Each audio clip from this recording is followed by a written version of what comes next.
Your son made me pregnant. Excuse me? Pay $30,000 as alimony. When I picked up the restaurant's phone, I was told that with a young woman's voice suddenly. She was utterly one sided in the conversation and not even giving her name. I completely underestimated. That must be a prank call. So I never expected that this call would lead to such a mess. My name is Melissa Brown. This may sound self flattering, but I run a popular restaurant somewhere in New York City. We have been featured on national television and in magazines, and thanks to that, almost every seat for lunch and dinner is booked every day. However, because of being famous, nuisance calls and aggressive sales pitches increased. So I got quite sloppy with this call because I thought it was just another prank. But when I was told over the phone to my restaurant that got pregnant, I was actually taken aback, and I could hardly understand what she was saying. I do have a son, but the thought of him getting someone pregnant seemed absurd. Yet this prank call with its shocking accusations intrigued me. I decided to listen to her story for a bit, out of fun. I had an abortion. What are you going to do about the wounds on my body and soul? Pay for the surgery too. First off, if I may ask who I am speaking to, even when dealing with prank calls, one of the challenges of the service industry is having to respond politely. It would be a nuisance if our conversation were recorded and exaggerated with false information being spread around. I'm a customer at your restaurant. Is that the first thing you have to say to me after your son hurt me? Your family lacks both common sense and compassion. I find it hard to believe my son would do such a thing. My staff in the kitchen and at the counter glance over at me as they sense this isn't a usual dinner reservation call. I smiled and waved at them to make them feel safe and assuring them that everything is all right. Your son assaulted me on a dark street. And you recognized him in the dark? Of course. But are you sure it was my son? Don't play dumb. I'm absolutely certain it was your son who lives with you. I've been so scared since then. I even can't go out alone. What are you going to do about this? She started detailing how the assault had happened. I think you might be mistaking my son for someone else. But this seems like a serious matter. Can we meet in person to discuss it? Most people who make prank calls like these tend to shy away from meeting face to face, so suggesting a meeting is a good way to get them to back down. In the beginning, I was merely entertaining her call out of fun, but as it seemed to be dragging on, I proposed the meeting to end the call soon. You saying, meet with a criminal's parent? How dare you suggest that kind of thing to a victim? But I'd like to verify your story in person. Are you saying I'm lying? That's not what I mean. To be honest, I wanted to say, you're lying, aren't you? But I held back. Then she started berating me and saying, I can't believe a person like you is a business owner. Why don't we meet and talk about this anyway? No matter how many times I suggested it, she continually refused to meet. I see. So what do you want me to do? Pay me alimony, $30,000. But it's a case of mistaken identity anyways. And also, I can't afford such a large amount of money. You can pay. I know your business is thriving. Pay it or I'll sue you. Even though my business is thriving, it's just a small place, and $30,000 is a large amount of money, and I don't even intend to pay. Are you sure you want to involve the police? I don't mind. At my unhesitant response, the woman fell silent for a moment. If my son truly did such a thing, I should hold him accountable as a parent, but I don't think he did. You're pretty confident he didn't do it, huh? Maybe you should have some doubts about your own son. I would believe it if there was evidence. Do you have any? Evidence? I'd be troubled if you asked me for money without any proof. There was silence on the other end of the phone as the woman seemed to be contemplating something. If there's no proof, I'm hanging up. I said that and trying to end the call. Then, hold on. If there's evidence, you'll pay the alimony, right? Well, I would consider it. Then wait, I'll bring the evidence. With that, she hung up the phone almost as soon as she had finished speaking. Owner, are you all right? There's no problem. It's just a prank call. One of my employees, Mr. Murphy, voiced his concern, so I reassured him like that. There's no way she has any proof, so I don't expect she'll call back again. But I have an uneasy feeling that she might barge in and cause a scene at the restaurant. In the evening, while preparing for dinner, I had completely forgotten about the phone call. Mr. Murphy ran up to me, holding a manila envelope in his hand, with his face as pale as a ghost. What's the matter? It's not like you to run in the restaurant. Owner, this came. What he handed me was a letter. Ms. Melissa Brown, I was assaulted and impregnated by your son. Please transfer $30,000 as alimony. Written below were the bank transfer details, and the recipient's name was Karen Williams. Mr. Murphy was pale and disturbed because he was the first to see the contents of the unsealed and unsigned letter. Calm down. But you know my son, right? Hearing this, he seemed relieved. There was something else in the envelope. I pulled it out, and it was a pregnancy test. What's that? This commotion attracted the other employees. All of them seemed taken aback. Could it really be the owner's son? Some employees gave me a contemptuous look, but they were quickly convinced when I explained. I put away the things that had been sent on my desk and returned to my usual work. A few days passed without transferring any money, but during this time, there was an unsettling incident. Owner, this came again. Mr. Murphy came with a manila envelope in his hand and looking fed up. I see. Check the contents and put it away in the usual place. Recently, these harassing letters have been dropped in the restaurant's mailbox many times a day. Are you planning to run? Pay up. The owner is a parent of a criminal. Her son got a college girl pregnant and didn't even apologize. The owner of this restaurant is a heartless and cruel woman with no sincerity. Irresponsible, overprotective, toxic parent. It's your fault your son became like that. Take responsibility. I'll make sure no customers come to this restaurant. It's for the good of the world, for the good of the people. I wonder what would make customers stop coming to a restaurant. Like those restaurants where they put that greasy, black, and disgusting thing in the food. I wouldn't go there again, that's for sure. The content escalates progressively, and the last part is practically a threat. Thankfully, no claims have been made that anything is actually in our food. But the constant anxiety that we might be set up is exhausting. Amid all this, something caught my attention. Well, again, a vacant seat increased at lunch. The number of customers was just gradually decreasing. Yes, it's unusual. Today, we even had 2 tables empty. My thoughts went out to the poor ingredients waiting to be prepared in the kitchen. Owner! I looked up at Mr. Murphy's call to see him heading my way with his laptop. Look at this review site. On the laptop screen, the latest reviews were filled with harsh, slanderous comments. Bad customer service. They don't listen to the customers, especially the owner, who seems to be getting full of herself after appearing on TV and in magazines. The food is getting worse. The soup taste was way more plain than the last time I visited. I saw an employee drop a piece of meat before grilling and sneak it back. Every single day, poor reviews were posted, causing our star rating to plummet. I realized that I was shaking with anger. It's unacceptable. Why should this restaurant, which we've worked so hard to build with the intention of pleasing our customers, be wounded by such baseless accusations? Are the preparations progressing?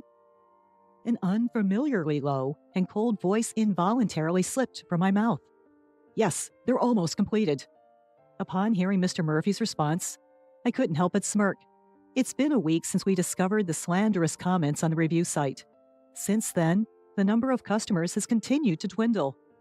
When I stepped out into the dining area, Mr. Anderson, a regular, was sitting at the counter next to a young woman. Mr. Anderson, thank you, as always. It's tough for you lately, Melissa. When I greeted him, Mr. Anderson offered me words of consolation. Well, this job is my lifeline. I smiled and replied. Mr. Anderson shook his head sympathetically then. You're strong, especially considering your son's predicament, but don't lose hope. I'm on your side, Melissa. We'll support your son as he atones for his actions. What? I was taken aback and couldn't understand what he was talking about. Well, I noticed this place is quieter than usual, so I was wondering what happened. Then this young lady here kindly showed me a webpage about this restaurant. With that, he gestured towards the pretty woman in her early 20s sitting next to him. I really feel for you. I love this place, so I thought I'd come here more often to help out in any way I can. Come to think of it, I recalled seeing this girl in the restaurant quite frequently recently. Excuse me, but what's written here is a misunderstanding. The regulars here were wondering why the place has been so empty recently, so I explained it to them. What? I doubted my own ears and trying to make sense of what she was saying. I mean, it isn't sad not to know the truth. Besides, I thought the owner would be happy to know that people like me and Mr. Anderson still come to this place. You've been spreading online rumors, which we're not even sure of, to our patrons? I unintentionally raised my voice, forgetting all about formality. Wow, it's scary. The internet says the owner is a terrible person, and I thought it wasn't true, but it seems you really are like the parent of a man who assaulted women. I suggest that you should apologize if you think you did something wrong. She twisted away from me. Her movements were as if she expected me to punch her, even though I had not raised a hand. Miss, that's not a nice way to talk. Melissa's probably tired from all the things happening. Mr. Anderson defended me, but that wasn't the point. I was about to explain that the fundamental issue was different, then suddenly her bag fell from the back of her chair. It must have moved while she was twisting and turning. Despite my simmering rage towards her, my service industry instinct kicked in, and I moved to pick up her bag. But then I saw it. Karen Williams? The name written on the student ID card that had fallen out stopped me in my tracks. No worries, I'll pick it up myself. She hurriedly got off her chair to pick up her bag and ID, but I got there first. Hey, give it back! But it wasn't a mistake. That name was the one on that letter with a pregnancy test, which wouldn't even serve as evidence of anything. So it was you. I've been looking for you, Karen Williams. Ah, I must have swapped it with a friend's by mistake. I'm not Karen. Your face and the one on the ID are the same. Interesting. So you're a student at Central College? No, I'm telling you, you're mistaken. Beside her, who started being flustered, Mr. Anderson was clearly puzzled and having no idea what was going on. I'm going to sue you. My words spoken in front of a few scattered patrons caused everyone in the bar to turn around. What? What did I do? I believe you're the one who knows really well what you did. Since we're all here, why don't we let everyone hear? I looked around the bar. It was mostly filled with regulars. While it's nice to have regulars, it meant that almost no new customers were coming in. I couldn't help but feel furious about this young woman disrupting our business. Let me start. Are you the one who called claiming my son assaulted you and impregnated you, demanding alimony? I glared at her and pressing her for an answer. Yes, that's me. I'm the one your son assaulted. Seeing that there was no way to deny it anymore, she admitted it, surprisingly, readily. What? You want to embarrass me in front of all these people? This could backfire, you know, considering the reputation of your bar. She crossed her arms defiantly and completely brazen. Her attitude only served to fuel my anger further. Mr. Murphy, bring everything over. I instructed him to hurry up and bring me a laptop from the store's office, along with a stack of envelopes and documents that could be about 4 inches high. Was it you who kept sending harassing letters to the store over and over again? I read some of the letters in a loud voice so that other customers in the store can hear. Pay up or run. This owner is a criminal's parent.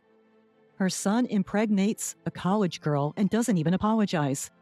Poor souls being forced to eat food from this woman's restaurant. I'm sure I'm going to make customers not come to the store. It's for the greater good. Some were covering their mouths at the harsh words among the regulars who heard the content. This is completely threatening. There's no evidence that I sent this letter. Maybe some outsider who heard the rumors sent it just for fun.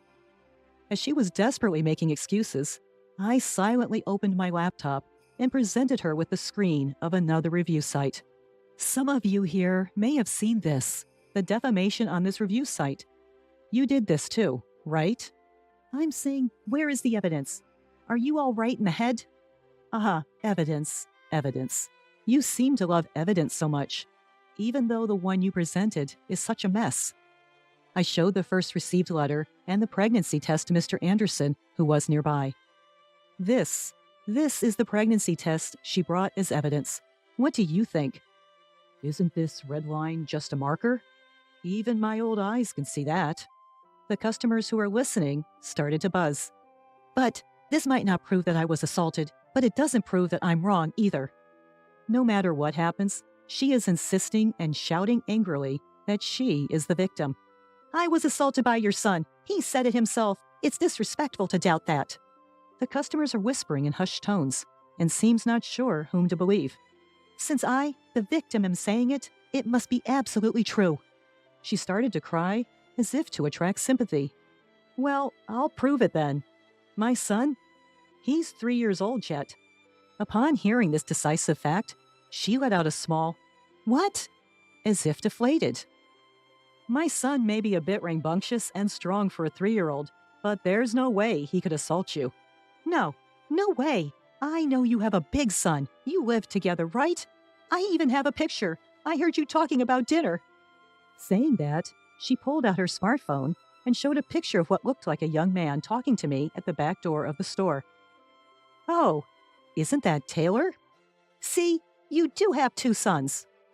Perhaps regaining confidence from correctly naming the person in the photo, her tone increased. That's not correct. I immediately denied what she said. Then, who is this person? Don't tell me he's your lover, having an affair with a younger guy, and then that guy impregnates a college girl? What a scandal! Not only is your store done for, but your marriage, too. To her triumphant words, I revealed something. This is my niece. Your niece? Yes, and actually, it's a girl. I explained that my niece is tomboyish and is often mistaken for a boy, even as an adult. She's a college student, and as she boards at my place, I ask her to cook dinner and pick up my son as a form of rent payment. If you need evidence, want me to bring her in person for you to check? I told this to her, who stood there shocked and seemingly unable to hear me. By the way, I've already gathered all the evidence about the harassment letter and the posts on the review site. Evidence? No way. She seemed like she might collapse any second and turned to face me weakly. I've already consulted with the police and my attorney. I explained step by step the preparations I've made with the help of Mr. Murphy, one of my employees. The first piece of evidence was a letter from her with fingerprints that matched those on the harassment letter. All posts on the review site were confirmed to be from the same person after a disclosure request. With no way out, she sunk to the floor as she drained. You were just saying that it's better to apologize quickly if you've done something wrong, weren't you? She mumbled something while looking pale and looking down, but I couldn't make out whether it was an apology. I will contact the police about you. I'll inform your parents and your college as well. Be prepared for a lawsuit for emotional distress damages. No, please don't do that. I'm still a student. Please spare me. You may be a student, but you're an adult, over 18 years old. You will take responsibility for your actions. I can't handle that. Please, stop. Subsequently, I filed a criminal complaint against Karen Williams for defamation and business obstruction, as well as for damages to the shop. Apparently, she had always been a big spender, buying brand bags and clothes on credit, and ended up committing these crimes after she was unable to make her payments. As a result, she was expelled from her college. This incident even made the news, and I've heard that now she is the one who has been receiving harassments after her personal information was exposed. Through my lawyer, all the slanderous posts on the review site were deleted. The uproar unexpectedly turned into a positive result as it cleared up the misunderstandings among my regular customers. Now, the number of customers has returned to normal. While the incident did deter new customers, there were almost no regulars who left, even despite all the lies that Karen had been spreading. There's no doubt that it was pleasing to know that her claims weren't taken at face value. Moving forward, I aim to continue running the restaurant to meet the trust of my customers.